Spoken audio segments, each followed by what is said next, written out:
Ladies and gentlemen, welcome to episode number 76 of the Just Too Sweet Show. This is a landmark event in the history of the internet, in the history of popculturepros.com, in the history of the world.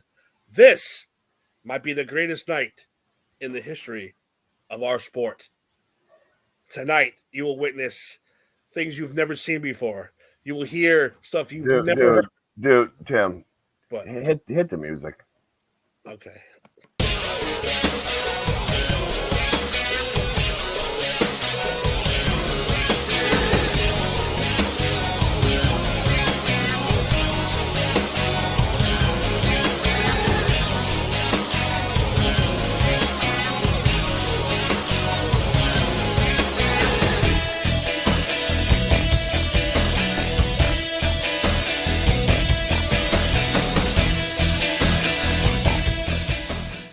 I was just trying to do a little Tony Schiavone, a little tribute to the great Tony Schiavone. It definitely worked. It definitely worked.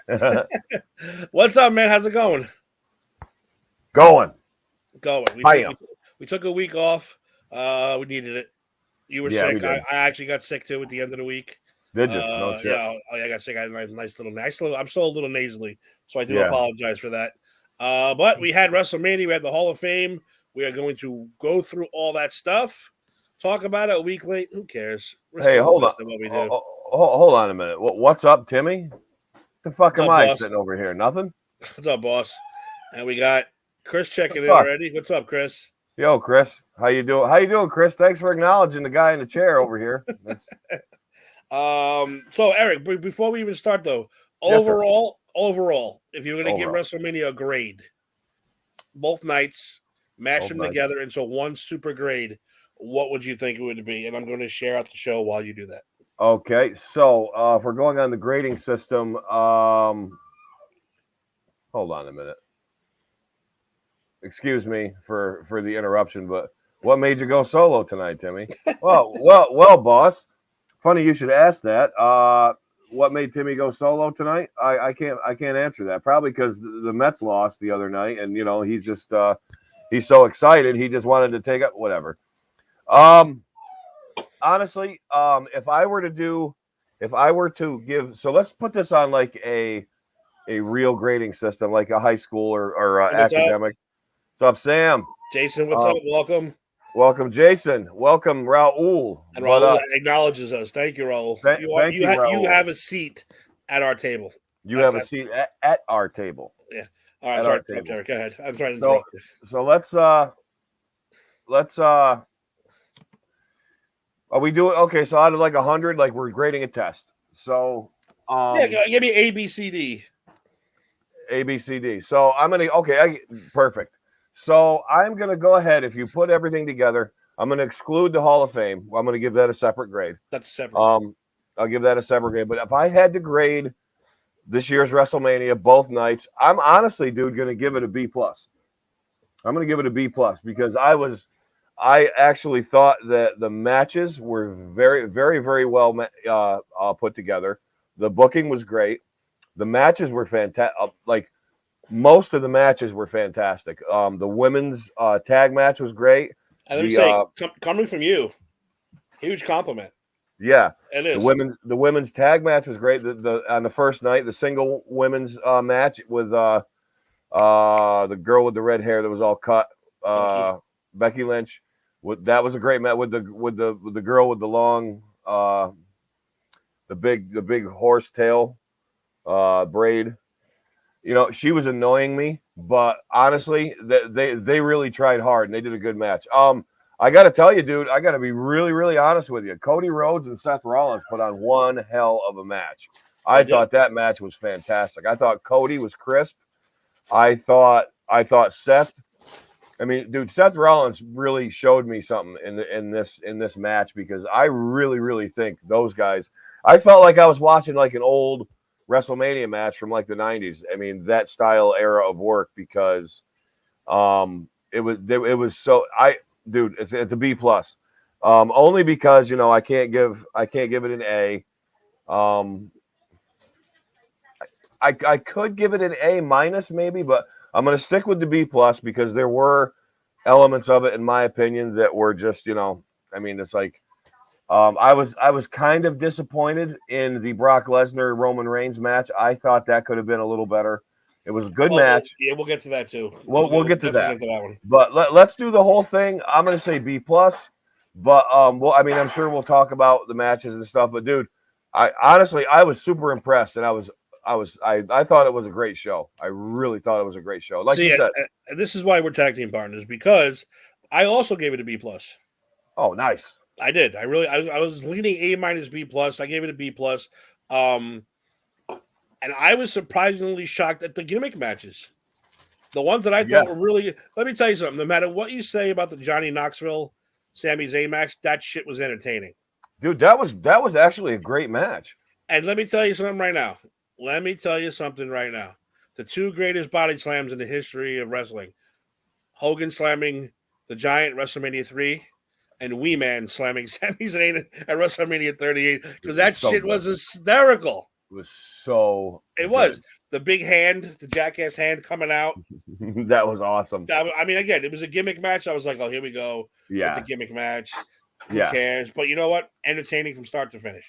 It was. And I'm glad they incorporated gimmicks. And I think this year they included the celebrities the right way. Jared? They didn't overbear them. They didn't like overhype them. It was just like, okay, this person. I mean, obviously they're trying real hard with the celebrities, but like, because I kind of in the past they'd call the attention to it, but then the main focus would be on the match. But dude, this year, like, it was great. I mean, Knoxville fit in great with this. I mean, he played it out good. He performed great. I actually heard that he wanted to do more. I was reading somewhere where he was really happy with how it turned out, and he'd like to get involved with it again sometime. But we'll see about that. But yeah, I'm sure. No. I'm sure he would, because the shit that he does is nothing compared to. Well, he took some good shots too. He did. He took some good bumps, and me and Jax were watching that one just laughing through the whole thing, and that's all I want. I want to be entertained. Me too. I wasn't worried about you're not worried about finesse and all that stuff when it comes to a Johnny Knoxville Sami Zayn match. So no. You know what? Before we even get into WrestleMania, okay, let's talk about the Hall of Fame the night before. Let's do it. I mean, it was a decent show. We still haven't figured out what happened to Sid, though. I looked it up. So what happened was I tried going back a few weeks to when it was being like hyped or thought of. I can't find where the WWE actually announced it. Maybe they did. Maybe we jumped the gun. We might have, but Tim, on other sites like that Wrestlemania one and even Corny, I think mentioned that Sid was one of the. But here's the thing: I think I got so excited, and probably you did too, at hearing Sid in front of all, included in all those sentences. It was possible. Okay. So what I think, maybe we got excited. Jumped the gun. I think we did, dude, because I was so pumped for Sid. I mean, not that I wasn't pumped for the Undertaker, I was, but like, dude, hearing Sid and the Steiners and Vader along with it, like you said, this would have been my favorite one. But here's the thing, dude. My opinion is, and I don't know, like I said, I don't know the veracity or the truth or what really happened, but my opinion is that I'm not sure how long the Steiners were on the card, on the thing. From what I gathered, the information that I looked up, that it was not a last minute. They were being considered either this year or next year. But I'm wondering if like something happened with Sid and they just said, okay, fuck it, we'll do the Steiners this year. Maybe Sid will go next. Like, you know what I mean? Because the Steiners were announced literally the week of. Like that was. Don't forget, it was that Monday. The Steiners, though, Braun Breaker, Rick Steiner's son, is a huge star now. And dude, we'll get to him too. Yeah, we got to get into that because, dude, I'm going to tell you something. I see a lot going on there with him. Yeah, he looks like Scott, but he can move. He can really, really move. You can tell he's a Steiner. Yeah, you can tell he's a Steiner. Yeah, absolutely. Jason, but yeah, no, we'll get to that too, Jason. About Undertaker, we'll discuss. Yeah, we will get to that. I got some shit to say about that too. But now, all right, so now we're talking about real quick though. Next year, Mm-hmm. I'm going to go out on a limb. Just Triple do it. H, Sid, who should be in there now, Should be in there now. and if you're going to throw anyone after Queen Sharmell, I say you put Michelle McCool in next year. Yeah, Those three 100%. should be next year then. Why was Michelle McCool not in already if Sharmell is getting in? Like Yeah. Michelle McCool had a decent. She didn't have a very long career, but she did a lot with her career. She did a lot of She cool did more angles. than Sharmell did. She did. She was solid for what, like 3-4 years anyway, like consistent. She was. Am I wrong or am I going too far No, with that? you're not. She was. She Yeah, wasn't really she was. anything And dude, special. I'm gonna be honest with you. She for that when the women started coming up and like actually like, for lack of a better term, and I'm not trying to put the women down on this, but women had a woman's style of wrestling back in the day. But the women now seem like they're adapting to like the overall professional wrestling. Like they're being trained like men, like they should be. Mm-hmm. You know what I mean? Michelle McCool, I think, was one of the better women. Like she could talk good, she could work great. And like I said, the Sharmell bullshit, whatever. Well, she was the only one between Trish and Lita, Mm-hmm. and between the new crop. She Mm-hmm. was really the only really good overall worker in that group. Melina, No, like all those, like even Maurice, like that whole group. So she was the best out of that Michelle entire McCool. group. She was definitely the best. And So like you could say like Trish and Lita, and between the new women who we have now, who are probably the best we've ever had, she was the only one in the that could get you to that next level. I think so. How she didn't make? Maybe they didn't want to do it because Taker was going in this year. That's what I'm thinking, because like, would that be too much? And it wouldn't be fair to her? I mean, honestly, it wouldn't be fair to her, because who is going to take the Undertaker's spotlight of it? Nobody. Yeah, There's that's nobody. exactly it. Which we'll talk about also, because we made a bet. Remember, we made a bet on how long Taker was going to go, and he blew us all away.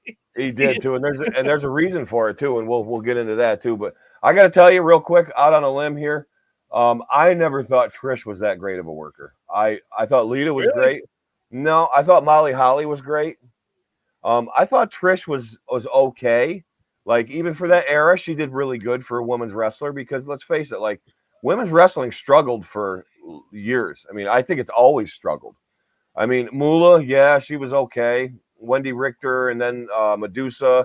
Sherry was awesome. But like, let's face it. Yeah, like you said though, they were trained went up and down, as women. Yeah, like you said at that time. They were trained. So they wrestled like women. They didn't wrestle. They wrestled like women. Now they're trained the same way as the men are. They are. They're put through the same drills. They're locking up the same way. They're chopping. They're drop kicking. Because you remember how they used to like the women. If I used to pay attention to this, like back in the day when a woman would body slam another woman, they'd almost hook them like a suplex and then swing them around and slam them. I always thought that was weird. And I noticed that they all had like that same style. And now that it's come out that Moolah trained most of the women back then, I can see why. Because I just think it's great that the trainers now are training the women just as they are the men. Like they should be. Because, dude, some of these, like you just said, dude, some of these women can really fucking work. They really are good. As much as everybody hates Charlotte Flair, she's good, man. She's really damn good. Well, you hate her because she's probably the best. She probably is. And because they kind of, well, my problem is that we said this for years now. They keep force feeding us Charlotte, Becky, Bailey, and Sasha. Yes. Stop. I don't want to keep being force fed them. No. Give me Bianca Belair. Give Liv Morgan a chance. Give Rhea Ripley a longer chance. Yes. But they keep force feeding us the same four girls. They do. And you know what? I'm okay with Charlotte being on top. I mean, Ric Flair was always on top. And Ric Flair wrestled everybody, everywhere. And Charlotte seems to be trying to do that with the program and the way things are set up, because obviously you don't have territories to go to. Like the NWA had all the territories, and Flair could go to Kansas City, go to Texas, go to Georgia, go to the Carolinas, always working. And Charlotte seems to have that kind of fundamental to her, because she really always wants to work. She's always working with different people or has a program with people. And she's crisp, man. She's a really, really great fucking worker, man. No, I agree 100%. But like you said, all four, stop at those four. Give at least someone else a chance. Or exactly. Put somebody else in a program with them, and don't force it so fast. Like let it go out. Don't even let them wrestle like on Raw. Let them do their bullshit and then have them like wrestle like. I mean, how many pay-per-views a month do they have now? Like 6 pay-per-views a month. Wait. Let them. And Undertaker said it. I got to say this real quick. What the Undertaker said, and he's right.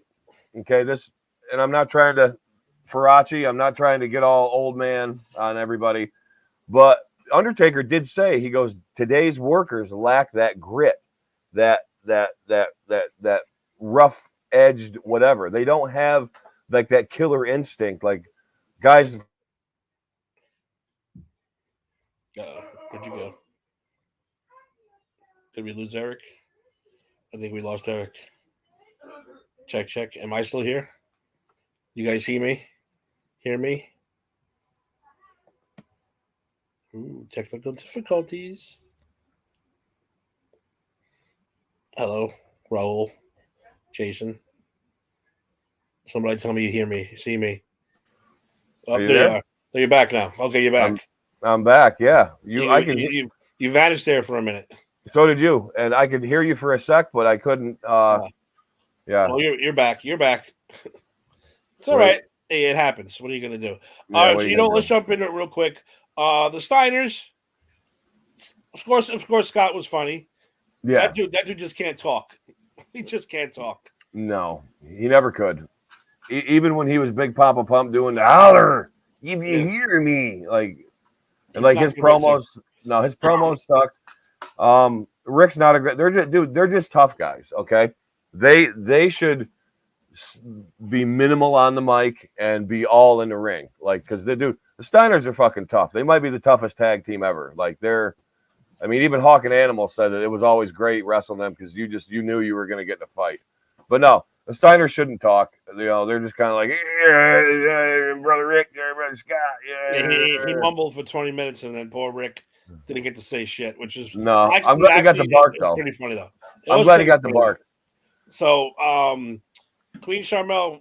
I mean, don't get me wrong. It was interesting the induction. We don't think she was worth it, but whatever. No, we don't. We definitely don't. But one thing we didn't really talk about though was probably the most heartbreaking part of it was Shad Gaspard getting in through the Ultimate Warrior award. I'm gonna be honest with you, dude. I don't get choked up. I'm not a real emotional guy. That's hard to watch. Some people will go on record and say I don't have those kind of emotions, but dude, that was tough. And like, dude, listen, man, he made the ultimate sacrifice. Like he said, "Fucking save my son." And he, you know what I mean? Like, and have his mom sitting there telling this kid, like, what is that, dude? I mean, I didn't see a dry eye in the audience, dude. I mean, even the workers, dude, all the wrestlers were crying. Like, dude, it was, dude, if anybody deserves anything like that, man, even Dana, like, she was choked up about it. And, but no, dude, he totally, and it sounds like he was a good dude, man. It sounds like this is the kind of dude he was. He not only saved his kid's life, he stopped robberies. He was like a superhero, this dude. He was a superhero, man. So that was very well deserved. Probably the most Warrior award winning, except for the first kid, Connor, the little kid who got the award the first time. Yep. Other than that, I mean, yeah, Shaq, he deserved. Who got one? Paula Zahn, or it's not Paula Zahn? Who got the one year? The newscaster. I don't even know because yeah, she got. This is what the Warrior Award should be about. Something like this. Yeah, and you know what, dude? Let's be honest. Even if they're slightly connected to wrestling for one time or whatever, but they did something dynamic and fantastic like that, they should get that because, like, the Warrior Award is all about self-sacrifice, or you know what I mean, and just putting yourself before anybody and doing what's right. And dude, Gaspard is all time with that. That was and honestly, we really sit down and think about how terrifying that must have been, dude. Like, drowning freaks me out already. Yeah, but so it's like, imagine saying, "Take my kid. I know I'm going to drown. I know I'm going to die, but save my son." And now you got to think of the son. That's true, Sam. I don't. The son driving away from his father, watching his father tread water for the last time. And, it's fucking heartbreaking. It really is.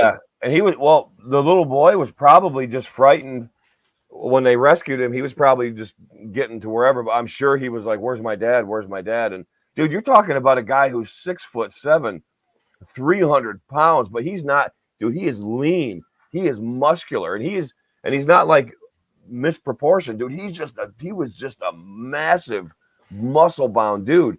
And I guess he swam a lot. I mean, Yeah. known as a strong swimmer.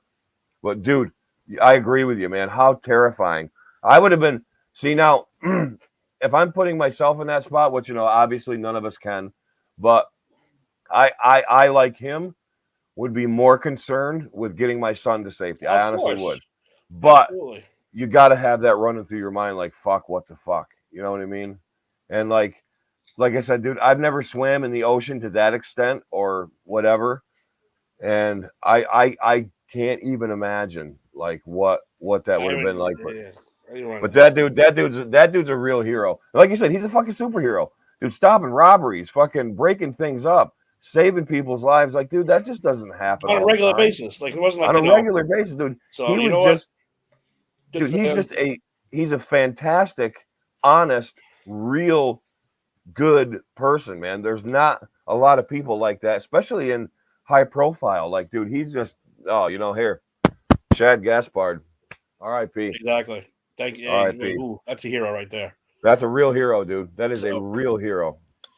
so let's jump into the main event of the evening, which was the Undertaker. Oh, well, what about Vader? I'm sorry, we had Vader's son, Vader. Vader's Yep. son, and Vader's mother coming out trying to rock the V's. Vader's Their wife. wife, yeah, that's what I meant. Yeah. Wife. They were a little awkward, but what do you expect? They're not Yeah, really wrestlers or anything. No, they're disconnected from the business. They just knew it through him. You know what? For probably being 70, his wife, she looked nice. Yeah. Did her best. His son looked like a nice kid. They did look like they were a You know little why? awkward, out of place. No plastic surgery. That's why she looked like you. You didn't try to fuck herself up with No, stupid plastic surgery. That's why. no. And like I said, for being an older woman, I got to give her, because Vader was probably pushing 70 if he was still alive.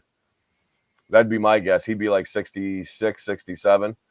But yeah, I thought it was fantastic, and they really, really looked happy, and I was so glad that he got inducted, because that's good for them to share that moment. That was really nice. He That was deserved really it too. nice. He definitely Deserved it. Totally deserved it.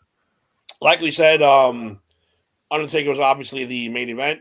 I thought Vince was fantastic. He had a great introduction. Yep. You heard, if you listen carefully, they told him they loved each other, which is very weird to hear. It is. Him and Vince hugging. Yep. And yeah, me and you, and who else was it? I know we were taking bets on how long. It was me, you. Was it Raul? Was it Raul? I don't know, 50 to 20, 20 to 30.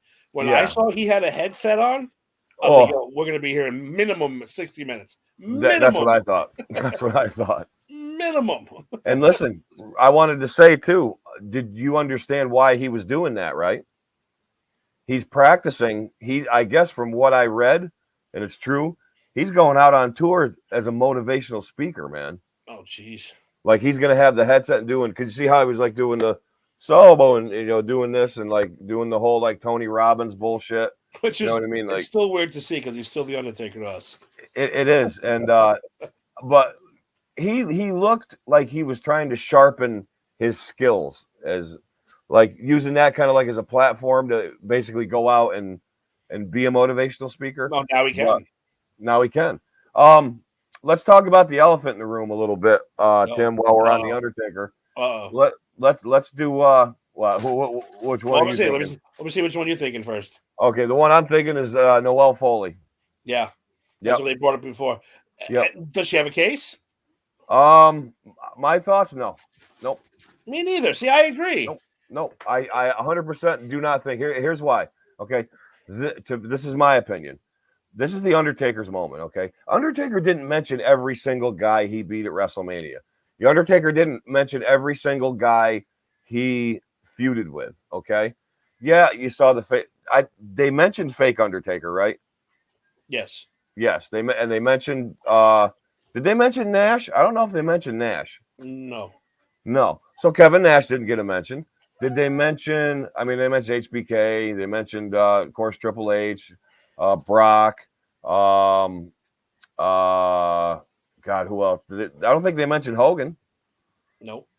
No. And look, I get it. Okay. That was a significant feud back in the Attitude Era. It probably culminated to where the Attitude Era exploded after that because, dude, that was serious. But listen, man, this isn't about the Hell in the Cell match. This isn't about Mick Foley taking a giant bump. Mick Foley had his Hall of Fame induction. Mick That's why I Foley had agree. his moment. Okay, I think it's Hell in bullshit. a Cell boosted Mick Foley, It not did. the Undertaker. No. Not boosted. Yeah, it had nothing to. Don't get me Dude. wrong. The Undertaker basically sat there while this guy punished himself. Well, not punished himself. Going through the cage wasn't planned. No, that wasn't planned. We know that story by now. But and yeah, the Taker, I don't blame him. I don't blame him for not including him. I don't either. And dude, the Taker did give him a good shove to make sure he made it over to the table. Mhm. But that choke slam through the thing, that was all unplanned. And dude, let's be honest here. Dude, Undertaker took some punishment too. He had fucking tacks in his arm. He had a broken ankle. He had a broken ankle. Dude, he was bleeding. I mean, so, and listen, I didn't hear, unless I missed it, I didn't hear Mick Foley bemoaning about it. No. Just his stupid daughter. So you know what? Yeah. Get the fuck over yourself. This is about the Undertaker. Noel, and I'm not saying Mick Foley didn't have a great career. He did. He carved out his niche in wrestling, okay? Do I think he's a great worker? No. Do I think he was entertaining as hell? Yes. Did I think sometimes I got tired of seeing the same old Mick Foley, same old this? I did. I wasn't a giant Mick Foley fan. I do like Mick Foley and I do appreciate him, okay? But the thing is this is about Taker. It was Taker's moment. Mick had his time to shine. He had his moment in the sun. And like you said, dude, the Hell in a Cell, like, you don't talk about the Undertaker, his position in that match, in that whole thing. All you talk about is Mick Foley. Mick Foley went to the back. Mick Foley came back out. Mick Foley had a tooth coming out of his lip.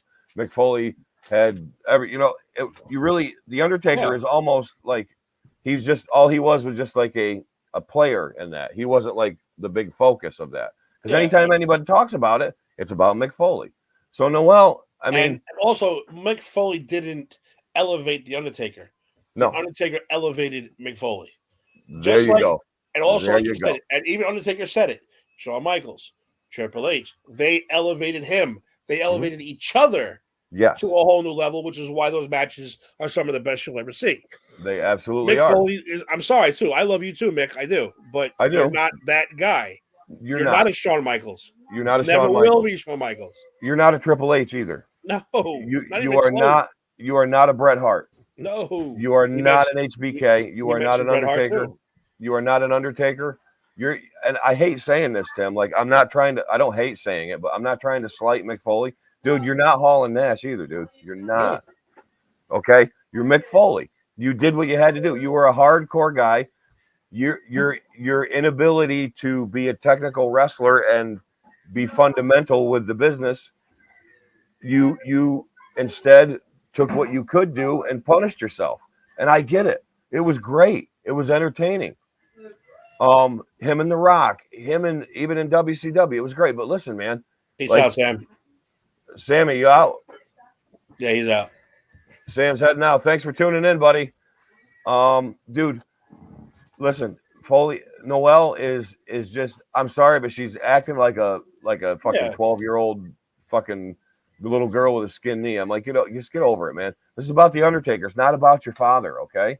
And I'm sure that, number one, Taker didn't do it purposely. He didn't say, well, I'm just not going to mention Mick Foley or Helen. Dude, he had a 30-year career, okay? He can't sit there and pick every little match out. Dude, he had a great match with Ric Flair back in the early 90s when Flair first came there on Coliseum Video. Dude, that was one of the best matches I've ever seen. It was so good. But, he's not cherry picking. Undertaker is saying how he's what he has in his heart and what he's got in his mind. This is the one and only time he's going to be inducted in the Hall of Fame. So, I think it's unfair and selfish for her to make a big deal about it. And you notice, like, not a lot of people are really jumping on board with it. They're like, oh, okay, like fucking whatever. Go back to your TV show, whatever you want to do, because whatever it is, it's like ride your dad's coattails.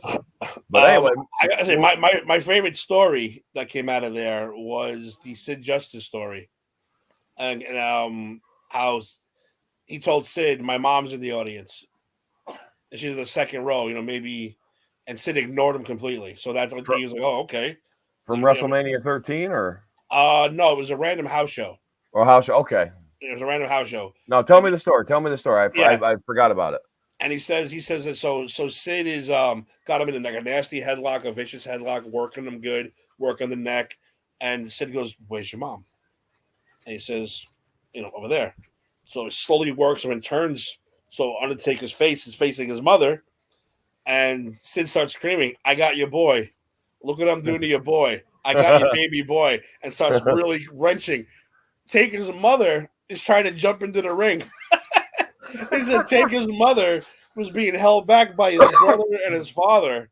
And she actually had bruises on her arms because they were holding her so tight.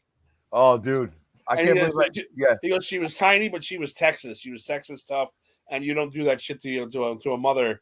But Sid really was giving it to him like, look at your son. Look what I'm doing to your baby. Look at and she went crazy. I must have went out of the room then because I was in and out. I was listening, but I was like in and out doing stuff. And there are a few. I got to rewatch it, but that's so awesome, dude. That's so awesome. That was probably the one I was laughing at the most. He had a lot of good stories and comment stuff.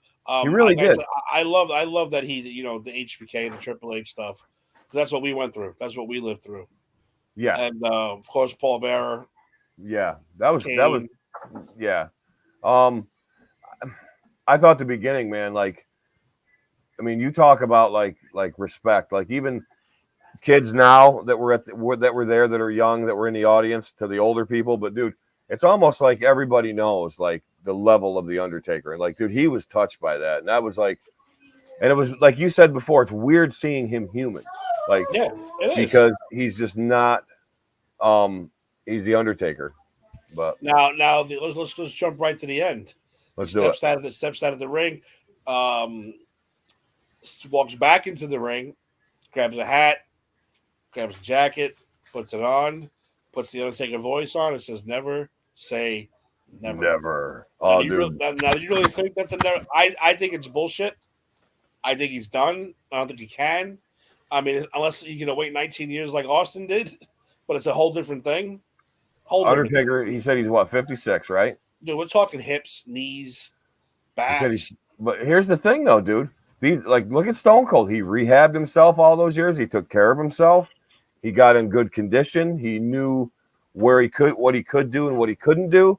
So listen, man, I can see Taker coming back, maybe for like a one-off tag. But Austin didn't have a wrestling match. No, he just had a brawl. He had a fall count anywhere. Yeah. Stone Cold style brawl where he could just whip Kevin Owens' ass. He did take that bump on the outside. He did take the bump on the outside. I almost cringed.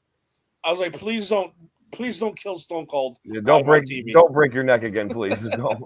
I cringed when they did that, but I did too. He took it like a champ, which was great. So, and that was so great. But honestly, I can see the Undertaker coming back. I can see him, dude. Even if it's to like somebody just to put him over for whatever. Like he could just do a choke slam and do a tombstone.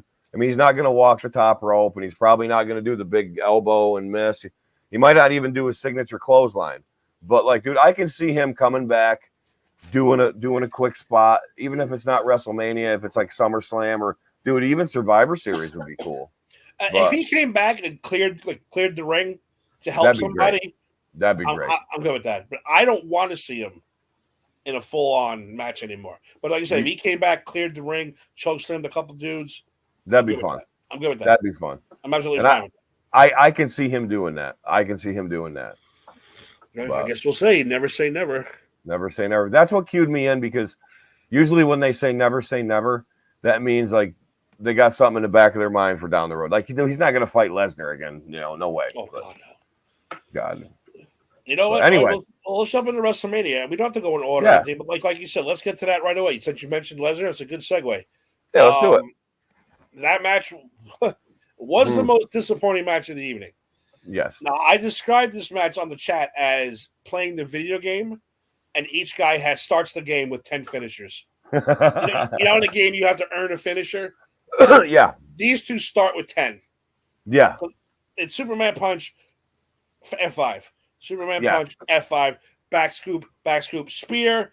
That's their MO. That's how it has been for years. Yep. And dude, this is almost the same thing. I thought it was going to be a little better.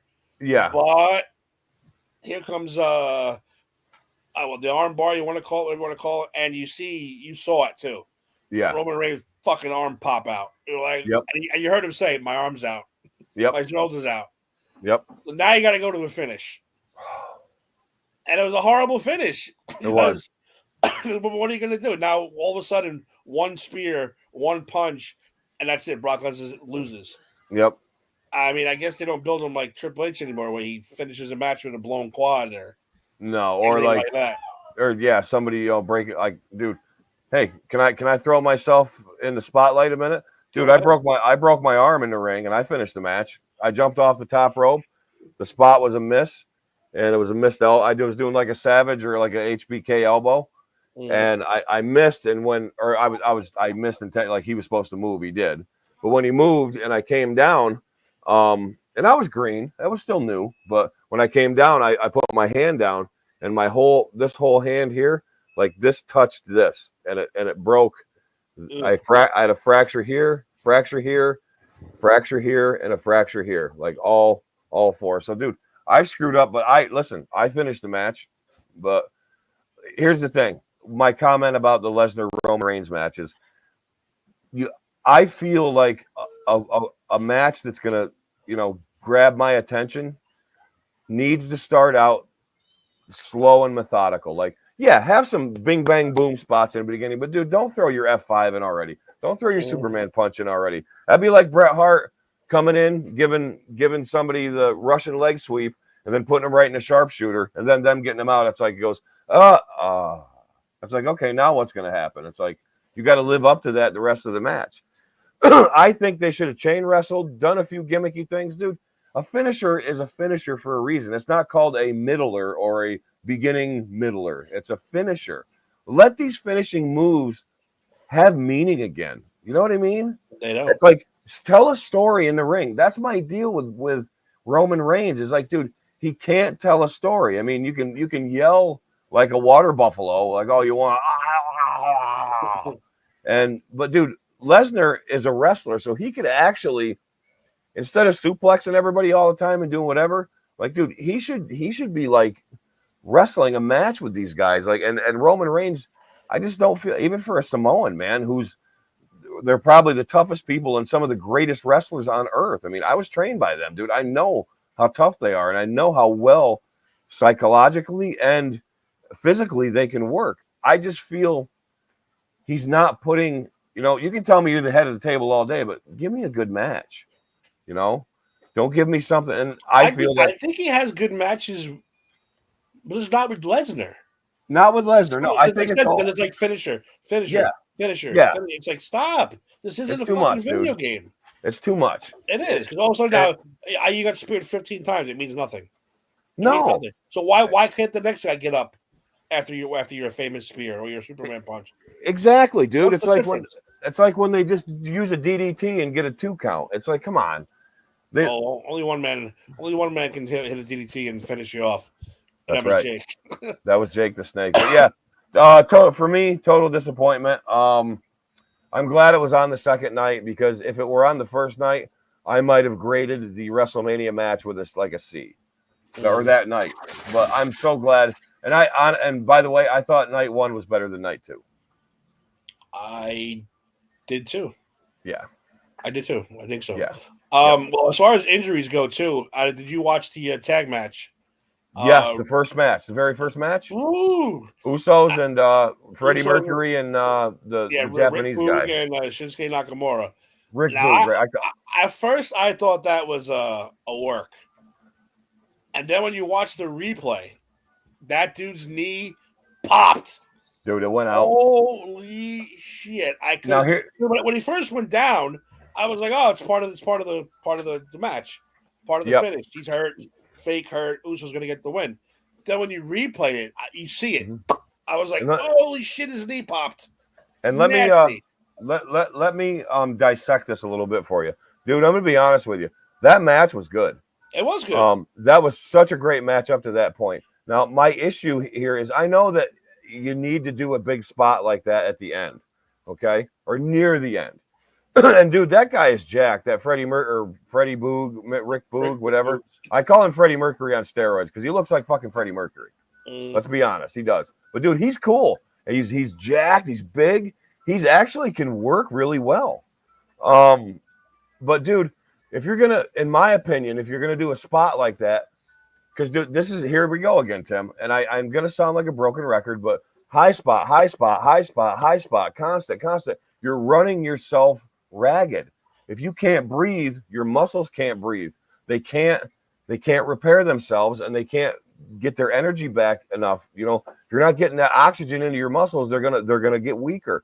You know, high spot, and then, dude, that would have been such a killer spot. Like, I was excited, man, because when he first put him up, and I saw Jey Uso going over to jump on, I'm like, oh, this is gonna be great. This jacked up dude is gonna have both the Usos up, and then, dude, when they jumped on and I saw him tilt and then he fell, I'm like, oh no, man, that wasn't supposed to happen. And I almost thought I heard either the ref or one of the Usos say, take it home or something.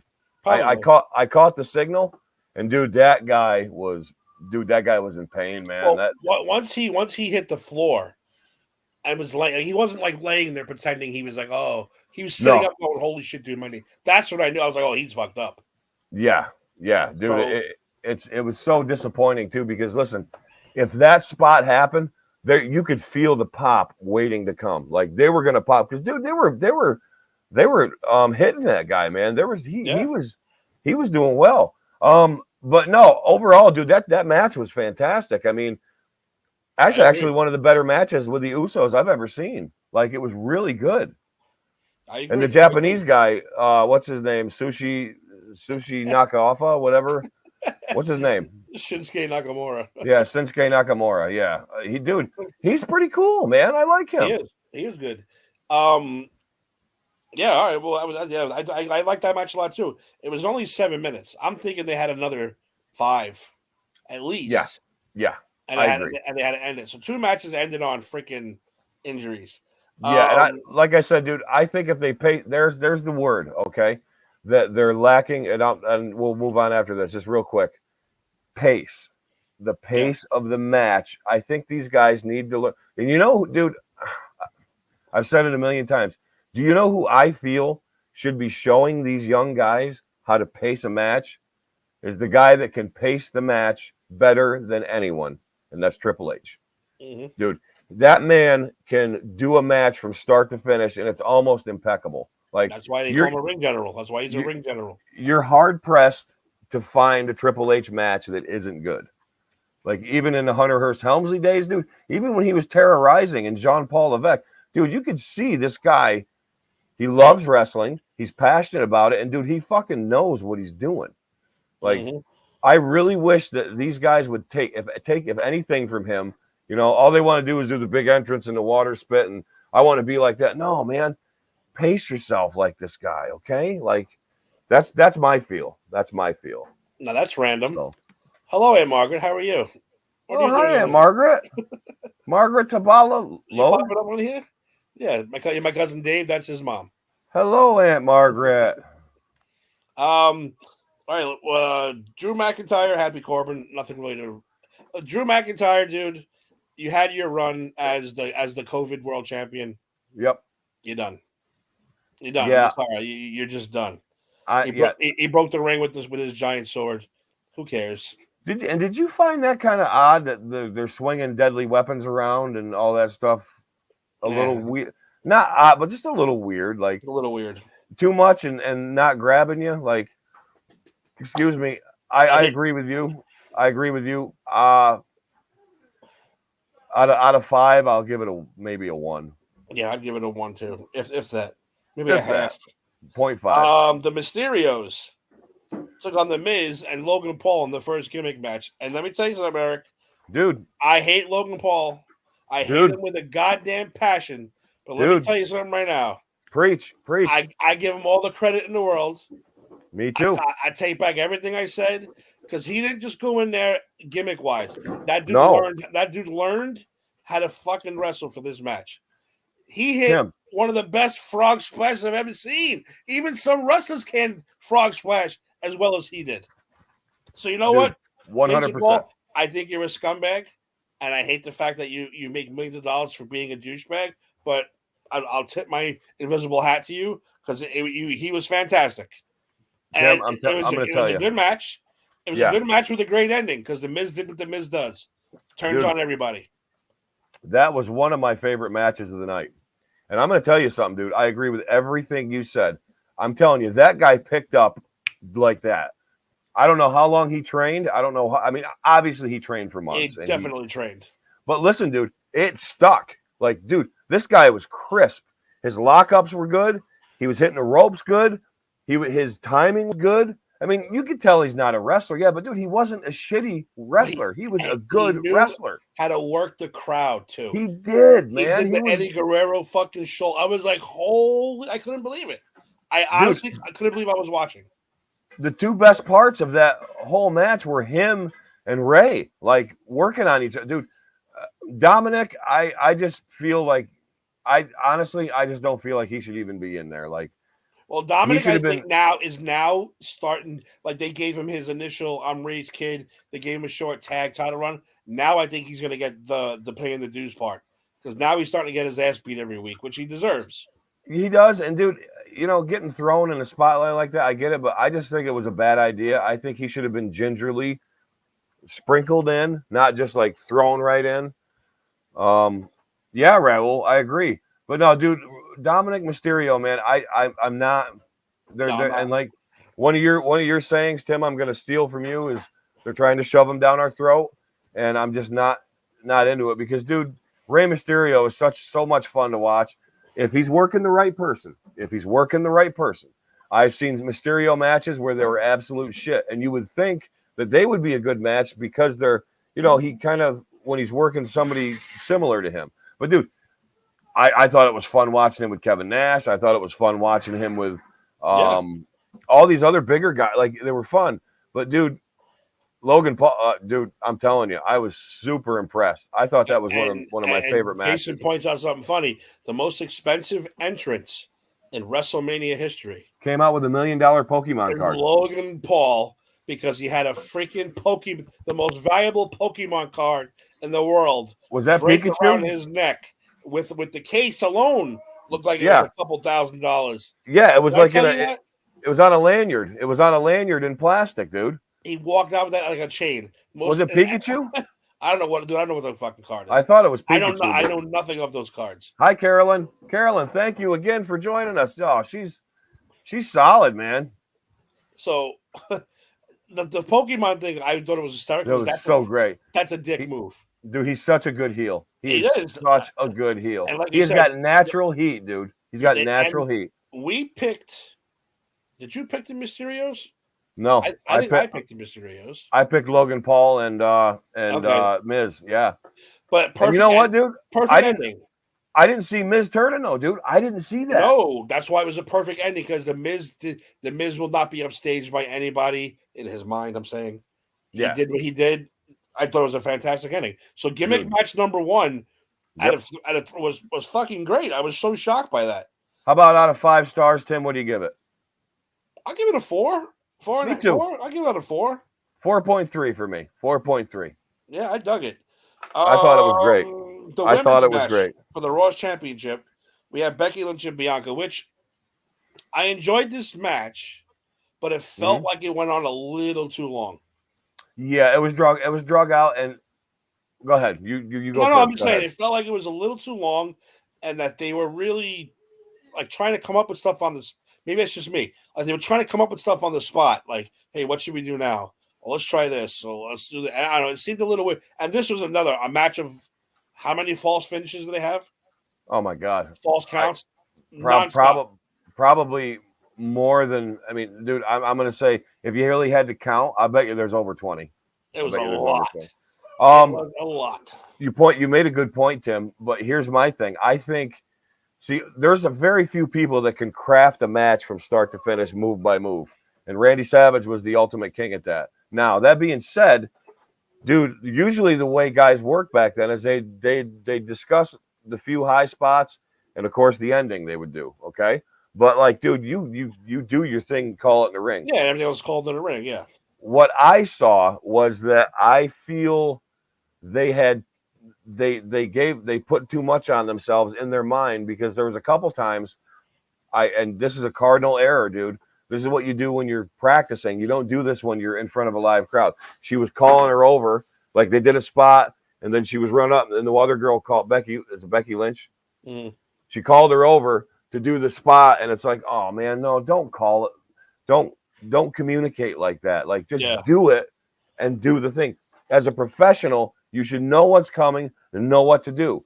And I feel that other girl was off a step. Okay. Bianca Belair, yeah. And I also feel that the Becky Lynch should not have brought that out. Like, that's a kayfabe break. Not that there's kayfabe anymore, but still, you don't want to make it obvious. You know what I mean? There has to be a little bit of magic in it. And I feel myself, it was an okay match, but like you said, way too long. I feel Fresh Prince of Bel-Air, whatever the hell her name is. I think that she needs to slow her pace down a little bit. She does.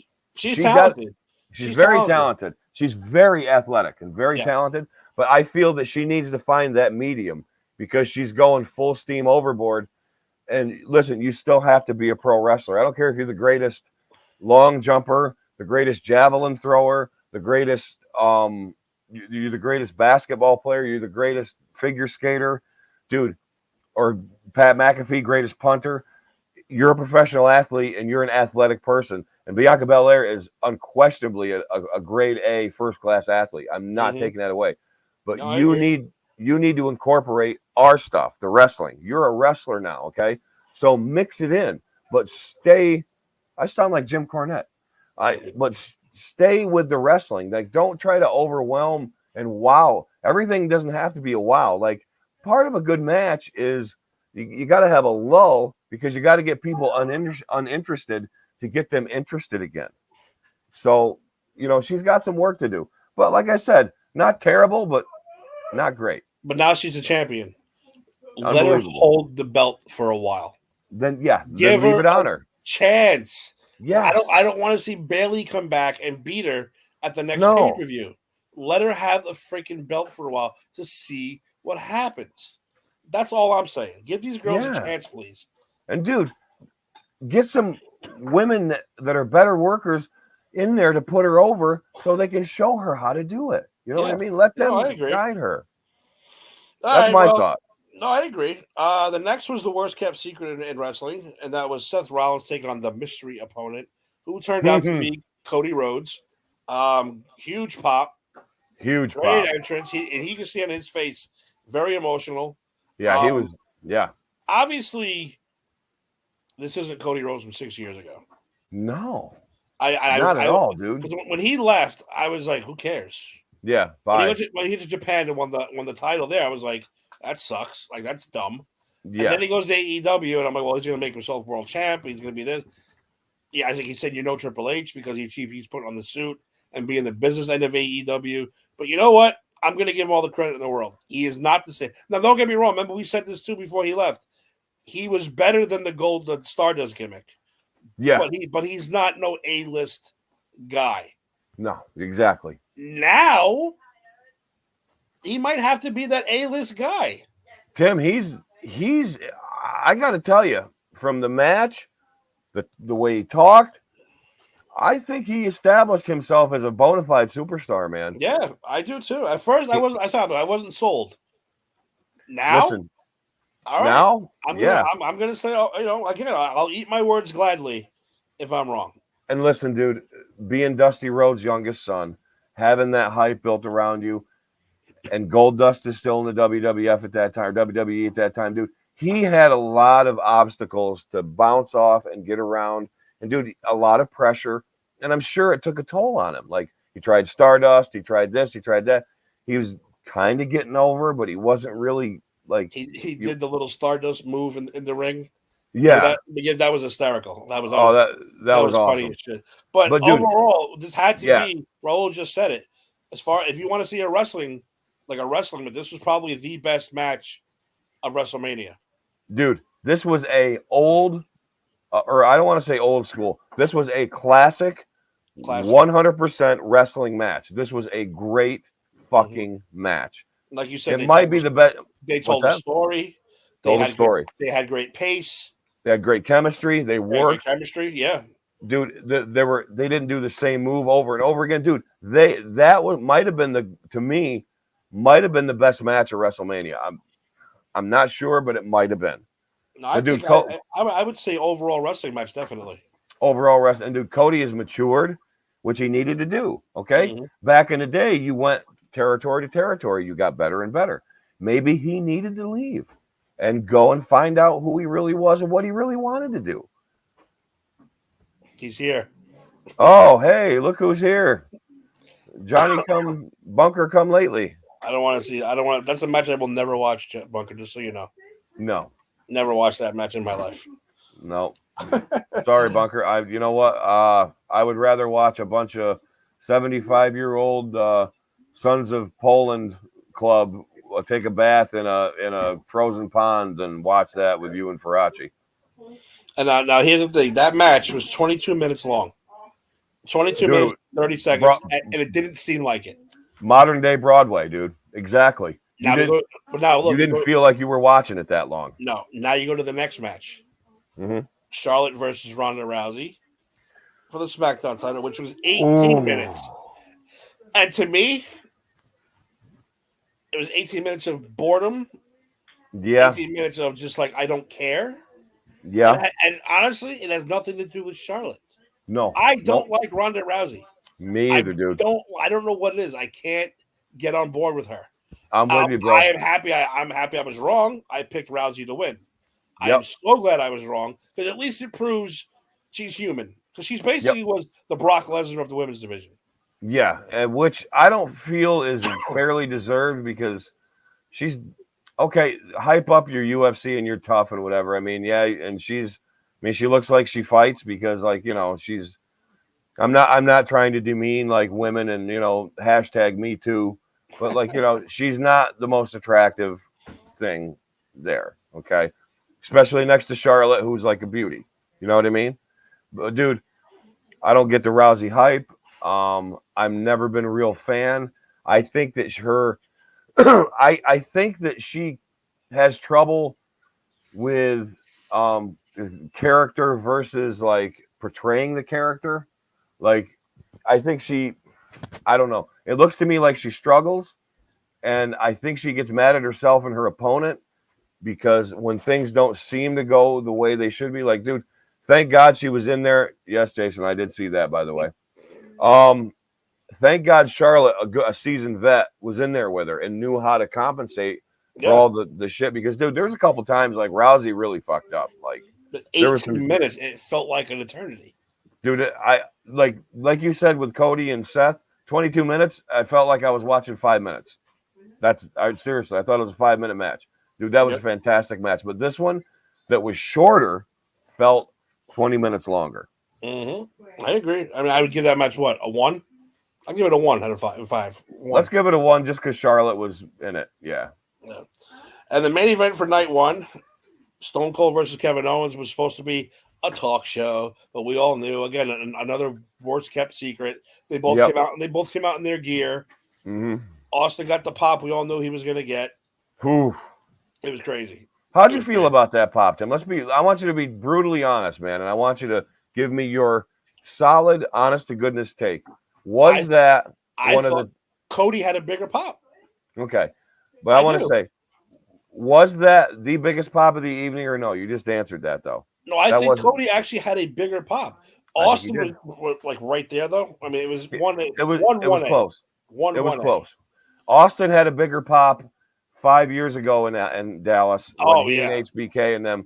That was way bigger pop. Oh yeah, but dude, Cody shook the building, dude. I mean, that building was shaking. But again, 6 years ago, you told me Cody Rhodes getting a pop like that at WrestleMania. I said you're fucking crazy because he's the opener. And dude, he was fucking over on Raw the next night. Dude, he's been over since. And listen, man, it's not like flash in the pan. Now it's whatever, dude. I'm paying attention to I've watched snippets and shit, and I've watched some of Raw and some clips and stuff, dude. He's solid, dude. Like Cody really took whatever he was lacking, and he found out what he was best at, and he's doing it now, man. And whatever that is, it's working, and I think it's great. Yep, I agree too. So the Austin Owens match, I mean, we knew what this was going to be. Yeah, they weren't going to wrestle. No, Austin probably can't. He can't do a technically sound, pure wrestling match no more because of his knees, because of his neck. But again, entertaining as hell. That's just what Austin does. He puts a smile on your face. He's entertaining. It was exactly what he expected, right? I think it's exactly what we expected.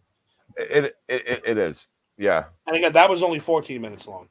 No, that felt about like 13, 15 minutes. You know what I mean? Yeah, sorry, Jason, we talked about that before. The bump on the concrete scared the hell out of me. It literally did. Dude, I was like, he's gonna break his neck live on TV. We're gonna watch him get wheeled out. Well, the only reason is because everybody kept getting hurt. Like Freddie Mercury got hurt, and Rousey. I think Rousey looked like she got hurt too on something. I can't remember. There was something in there that looked like it didn't feel good. But yeah, I was like, no, man, I don't want Austin to go out like this. But no, dude, boom, did it. All right, so that was night one. Yeah, I agree. Night one was better than night two. Let's jump into night two. We had the triple threat tag match for the Raw Tag Team titles. RK Bro beat up on the Street Profits and the Alpha Academy. I think you picked RK Bro, didn't you? I picked RK Bro. I think I picked Alpha Academy just because I wanted them to win. You picked. I don't remember, to be honest with you. Who was the other one? Street Profits. I definitely didn't pick Street Profits. No, you picked the other one, yeah. No, I picked the Alpha Academy. I was hoping they would actually win. Yep. It was okay. It wasn't great. Subpar. 11 minutes. I mean, I wasn't too entertained. Of course, finding ways to hit a RKO is always fun. But other than that, I wasn't too. I don't like triple threat tag matches. I don't either. Threat matches, period. I agree. I don't like them either. It's too. I don't know. I think it's a cop out of you can't put a better match together, which you can. I just think it's an easy way out to put guys in. It shows lack of. Jason, thanks a lot, Jason. Booking. Come back. Make sure you come back next week. Thank you, Jason. Spread us out. Spread us out. Give us the love. We'll give you the love back. Exactly. Thanks, Jason. Yeah, it wasn't like this put me in a bad mood, this match, like right off the bat. Yeah, I was unimpressed, and I honestly funny you said that. I feel the same way because I was like, man, is this how it's gonna go? Because I don't want to sit through this. Yeah, and then it got worse. Got worse. The next match it got worse. Totally. Bobby Lashley defeated Omos, and this was a 6.5 minute match. Mm-hmm. 6.5 minutes. Me and you both picked Omos because what did we say? If he loses, there's nowhere for him to go. Down. That's it. You steal his monster quality. You steal his scary thing. Fucking guy lost. He lost, dude. Cleanly. And it's like, he lost cleanly. And now who's afraid of him now? Nobody. Dude, and who's going to take him seriously if he gets into a feud? Like, you need to take him off TV for like 3 months, make him come back as some psychopath. Then it'll be believable. But, dude, you're taking away the monster quality of this. Like, I want this believable. I want magic. I want the subtleness of wrestling. I want the innocence of it. Like, Bobby Lashley just creaming him like that. I mean, yeah, almost threw him around a little bit. That was kind of fun. But, like, having him do this, like, dude, like you said, dude, it just took almost whatever away, dude. It was done. He's the next Braun Strowman. Yep. He's the next Braun Strowman now. Now, a big monster waste of a guy.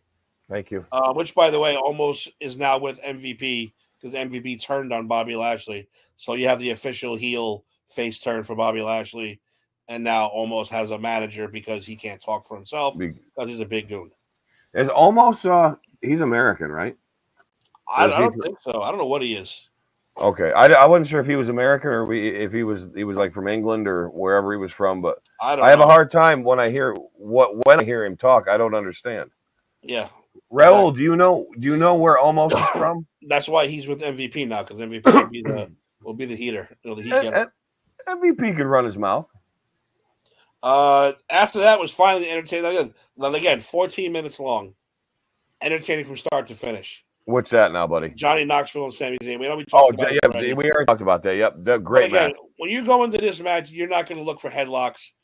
Especially Johnny Knoxville, Jackass fame. You're going to look for complete stupidity. Yep. Weapons, chairs, the fucking giant hand, mouse traps, everything you wanted. Everything you wanted.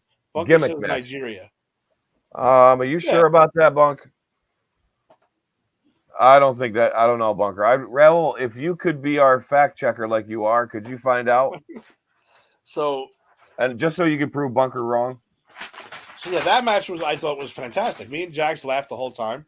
Dude, it was great. Cracked up. It was a great ending. It was so great. Wee Man getting a fucking body slam in there, which was was crazy. A giant mouse trap. And dude, it delivered on what it was, a gimmick match. Yeah, that was totally awesome. The mouse trap. Fucking mouse trap. Giant mouse. That was so great. I laughed the whole time. I thought it was so good. I did. I thought it was fucking awesome. And here we go again. Another fatal 4-way tag team, which I don't like these matches because no, dude. I just don't like them. Why can't you just have 2 tag team matches? Yeah, exactly. So Sasha and Naomi defeated. Hey, somebody wants to say hello. Oh, hello there, kitty cat. This is Jack. Say hi, Jack. Hello, Jack. Jack doesn't want to be bothered. No, she's her own thing. Yeah, so Sasha Banks and Naomi win the tag titles. They defeat the champions, Zelina and Carmella, Rhea Ripley and Liv Morgan. And again, I picked Rhea Ripley and Liv Morgan. Why? First of all, they've been pushing Liv Morgan for 2 years. She's the next this. She's the next that. Every time she gets that close, they yank it from her. Yeah, that hasn't been delivered. Yeah. And Rhea Ripley, again, deserves a lot better than she's been given. She does. Who did I pick? Natalia's team? I don't know. I don't think you did. I think you picked. Or did I agree with you? I think maybe I agreed with you. I think you agreed with me. I think I did. Yeah, I'm pretty sure you did actually. I think I did. Yeah. So that was really a waste. It was really, again, not good. See, here we are, not good. When the best match so far is the Jackass match, something's wrong. And now, Tim, let me ask you something. Do you feel that because they're putting these women in fatal 4-way, triple threats, do you feel that that's the WWE's way of saying, well, a lot of these girls can't do a one-on-one match and encapsulate the crowd? Do you kind of feel that they do this so at least it looks like they're all at least participating on some level that can get over, rather than like having us focus on 2 people that can or can't work? I think this is just tag title stuff. Yeah. They don't have enough teams. They got to start mashing girls together. They got too many belts anyway, dude. For everybody, they do. I know. But the women, they only have 2 belts. Well, 3 technically. Right. So you need the women to have these at least a tag title. I love the idea of a women's tag title too. So that's why I think you have these. But again, like you said, why not have 2-on-2 in the beginning? The winner takes on the next, like that kind of thing. The next 2-on-2, the winner of that is the champion. Why mash them all into a ring together? It's always sloppy. It's always messy. And the timing's always off. The champion doesn't have to lose, which is always a stupid thing, I think. Me too. So I just didn't think that match. No, I didn't either, dude. I'm totally agreeing with you on that. Next, we got Edge vs. AJ Styles, which I thought was going to be the greatest. Dude, I thought this was going to be the best match, if not the best match of the entire weekend, the second best match. There you go. Lagos, Nigeria. Oh, he is from Lagos, Nigeria. Diamond. Oh, Diamond. 27 and 400 pounds. He's that's where all the diamonds come from in Africa. Okay, so he's okay. I didn't know if he was American or whatever, but okay, he's from Nigeria. That's a giant dude, man. Dude, he's huge. He's a monster. They said Seven. and they ruined him already. They did ruin him, and that sucks. Is he 7'5"? So I don't know. At least. Raul, give me some stats, brother. Give me some stats. Give me some height. Give me some height. Real height. No, not kayfabe height. No kayfabe, real height. Go to Wikipedia for that. He'll give you the real height. Or the celebheights.com. That'll give you the real height. Yeah, so Edge AJ Styles was, I mean, it wasn't bad, but again, this seemed more like a high spot, rough, I don't know. It didn't seem like again, like Cody and Seth Rollins put on a wrestling match. This seemed more like a brutality type. But meanwhile, you got two of the best, especially AJ. He's 7'4". 7'4". Nice. This could have been the best match of the night. It should have been the best match of the night. Dude, as far as modern era wrestlers, AJ for the modern style is probably one of the best. Yes. Okay. Edge is caught between the previous generation and this generation, which mixed well a lot. Mm-hmm. But I was never I was a huge Edge fan, I was an Edge fan from the Brood era, and then from him and Christian. I thought that was a great time. When he went rated R and all that other bullshit, dude, I just couldn't get onto it, man. I just didn't think he was that great. I don't get the whole Edge thing, and I'm sorry. I was hoping AJ would bring something more out in him, and he didn't. And like you said, I was pretty disappointed. And this was 26 minutes. Yeah, it was too long. That was way too long. It could have been cut in half. But this is going to be Edge's boost now, because supposedly he's starting a heel stable, which is why he had Damian Priest help him. And also Rhea Ripley is supposed to be joining that faction also. Yeah. So and Raul, we're on the same page, man. Same page. Yeah, it was very disappointing.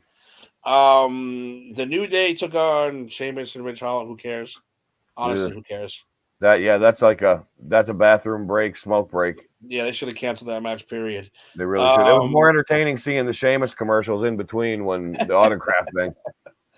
And here we go, the third gimmick match. Again, Pat McAfee taking on Austin Theory. The dude can wrestle. Pat McAfee is fucking amazing, man. I am very impressed with that guy. For a guy his size, he'd pull off some great shit, man. He is really, really good in the ring. Dude, I don't know why he's not going full time. Dude, I think he should have been a wrestler before he was a football player. Like, he is a pro wrestler, dude. And like you said, he's what? He's not that big. 5'11", 100 or 180 pounds. And he's lifelong fan, always wanted to be a wrestler.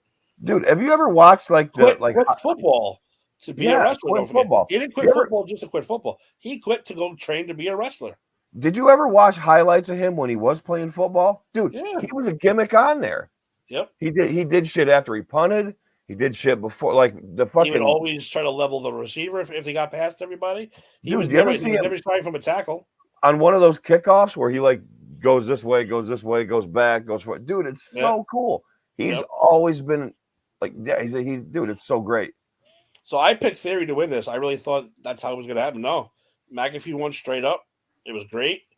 And here comes. Now you knew this was going to happen. Yep. Because there's no way Night 2 can be robbed of an Austin sighting. There's no way they're going to have Night 2 rob him. And I was wondering when he was going to show up too. And by this match, I was thinking to myself, he's got to show up now or something. So Mr. McMahon, 80,000-year-old Vince McMahon, decides to get in the ring and beat up on Pat McAfee in his black tank. He was ready because he wore his black tank top. Yep. I mean, holy fuck, dude. Wow. So, what's going to happen. McMahon ends up, technically, he got a win at WrestleMania. Because the referee came down, he got the pin, he got the win. McMahon beats Pat McAfee after that. I guess, of course, the glass breaks.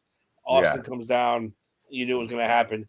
I know people bitch about the overselling of the stunner. I think that's a move that should be oversold. It should be. Austin Theory oversold it. It looked great. McAfee's oversold it, and it looked great. Tim, alert. What am I looking at? Look down. Who just showed up? Oh, Terzio? Yeah. Where you been, Frank? Frank's all right. Frank's Yeah, Frank. I love Frank. I just Me, like fucking with him. me and Frank are going to go to a Met game one day and make peace. Nice. But But no, I agree with you. I agree with you about the stunner thing, dude. It's Vince, and he's got to be a stumbling doofus after he takes it. Oh, that was horrible though. I don't know what happened. I don't know if Austin kicked him too hard. I think he kicked him too hard and knocked him back. What thing? Yeah, he didn't take the damn stunner. Well, think about it. and he falls down on the ground after the stunner, and Austin gets up and is laughing hysterically. Laughing his balls is something off, dude. you never would have saw 20 years ago. Well, I mean, dude, he's out there kicking a guy that's fucking 5 years older than King Tut, and fucking, and you know, Vince's face is held together with silly putty and band-aids. So it's like, you know, Vince, I don't know. I thought it was great. He did. He stuns Theory. He stuns McMahon. Invites McAfee in for a beer.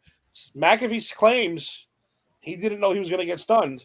But, really? But again, if he didn't know, the fact that he sold it as well as he did, good for you, Pat McAfee. You are a professional. That's a pro move. That's a pro.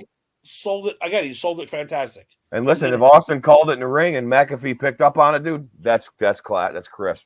And McAfee was great too because he was laying on the ground and the camera comes over to him and he's pouring the beer in his mouth while he's like half unconscious. Again, great move. Or when he's laying down, he's going. Yeah, that was awesome. Austin was out there a long time drinking a lot. He was. He loved it. He had a great time. You know, again, you're not expecting anything great to come out of that match, but it was fantastic. It was good to see him. Frank, I have work, unfortunately. I have to work.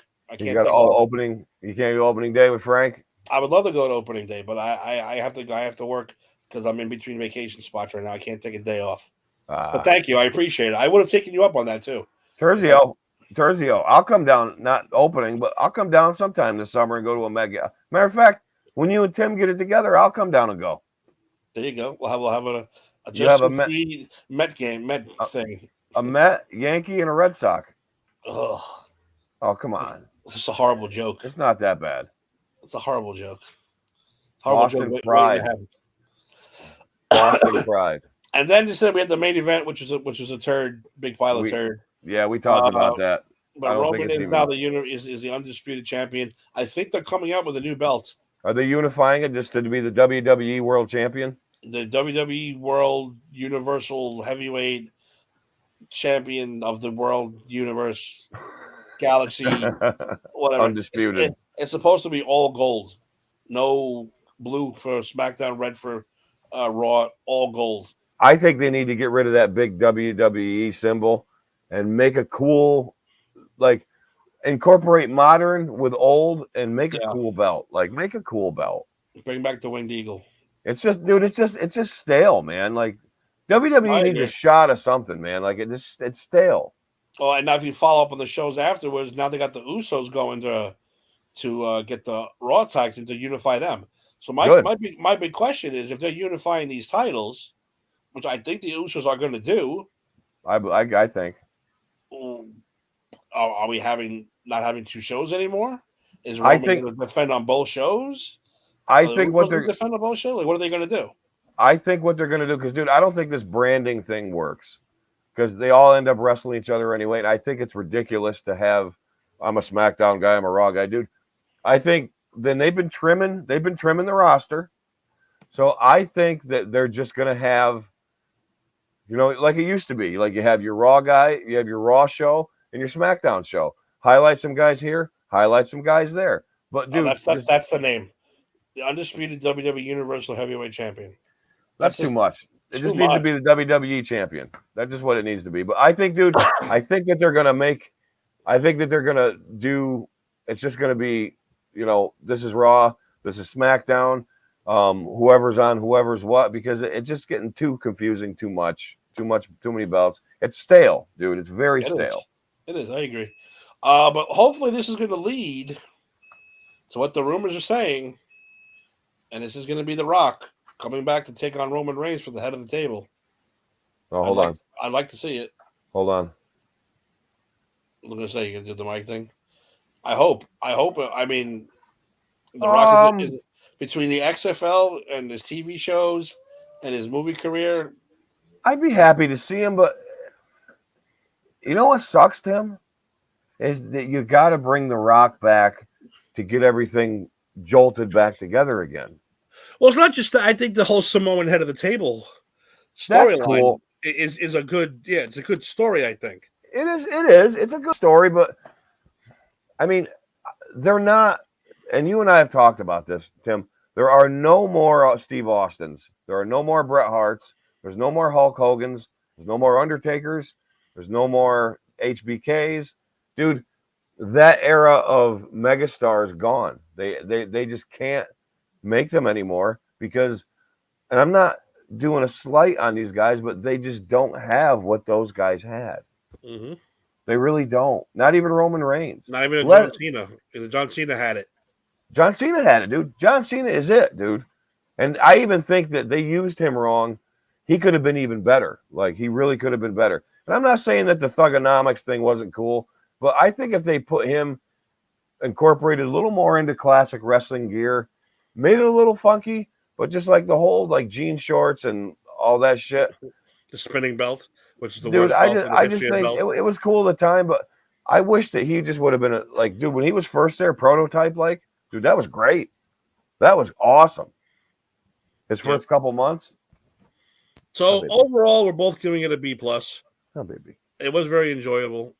I was actually very happy that I didn't waste 2 nights of my life watching this goddamn show. It was great. And let's hope they can get momentum at least to freaking keep this going. Yeah, because dude, I feel if they make these subtle changes and try to focus it more. I mean, what am I trying to say here? Like simplify it up, but by simplifying it, you're making it more interesting. You're having less titles. You're having 2 shows, but with the same people on it, mixing it up. Because, dude, it's overexposure, man, and it's killing everybody. Because you can't make a bona fide superstar. You shove things down people's throat. It's just not working. No, in my opinion, it's not working. I agree 100%. I agree. But like I said, hopefully they can keep this momentum going. They don't ruin Cody. Cody's a good thing right now. Oh, please let it flow naturally with him, man. Yeah. I'm having a Capri Sun. That's okay. No, I'm 11 years old. I'm drinking my sugar-free fruit punch. It's all good. Well, that's going to wrap us up. Yeah, it was a good one. Very enjoyable WrestleMania this year. I'm very happy that it happened this way. I am too. I think it's the best one since that Austin Foley HBK one in Dallas. I thought that was one of the better ones in the recent years. Cool. Yep. Well, everyone, thank you so much for joining us. A lot of people chimed in today. We loved it. Quick rundown for the rest of the week. We have Put It in the Books and Granny's Peach Tea tomorrow. That's the Mets and the comic book show. If you can get yourself, if you can force yourself to get through a show about the Mets with Steve Faraci. Exactly. Thursday we have Streamline Views, our Disney show. Hey, that's a good show. It's a no. If you like Disney, you guys should watch. It's a very good show with our friend Ashley. Yeah, our new friend Ashley. I should say. Our new friend Ashley. And dude, listen, man, they're fun shows, man. I've watched them, and Ashley's fun, man. Ashley's cool. Dude, her name is Ashley Rude. It's a great Ashley name. Rude, one of the greatest names to have. So we have to start calling her Ravishing Ashley Rude. We should. It's got to be done, whether she likes it or not. The Ashley Rude Awakening.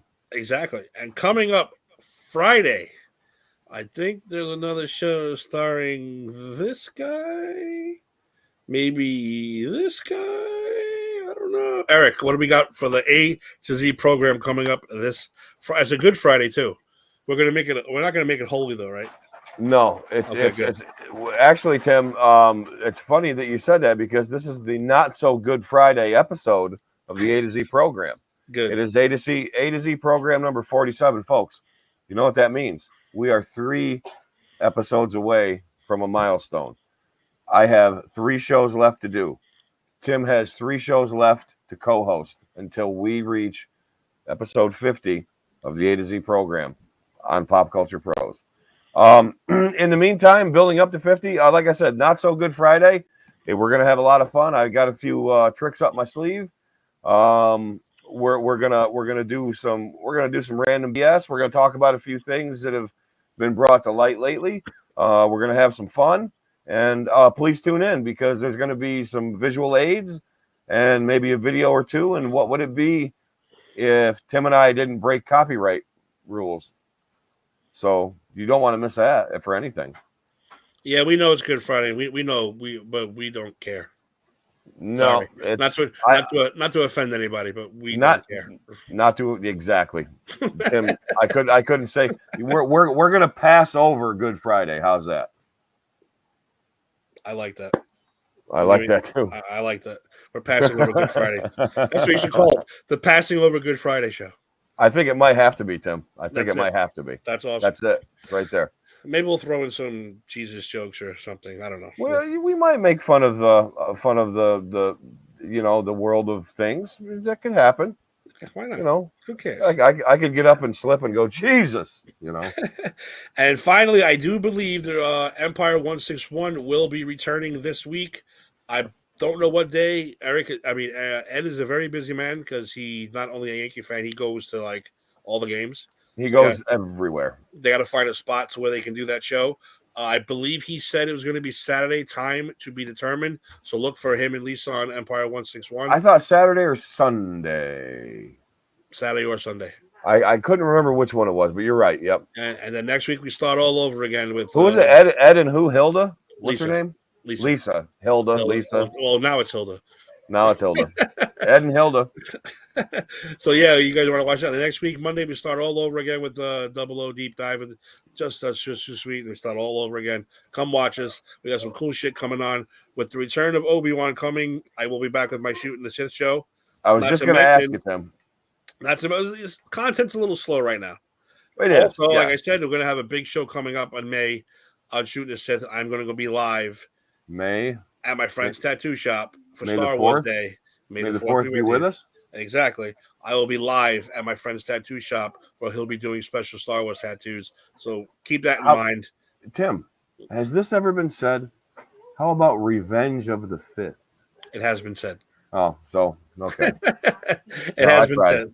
It has been said. I'm sorry. I tried. No, I actually have a shirt that says that somewhere. I had to give it a shot, But yeah, no, Tim, that's exciting. I want to be part of that Absolutely. show. Everyone I want to be part of that show. Oh, look who's saying hi, Eric. Say hi. Hello, Jaina. Hi, Jaina. All right, 1 second, Jaina. You can talk to Eric. Raul, you are correct. We will be going live the 27th. I don't know, whenever it's live.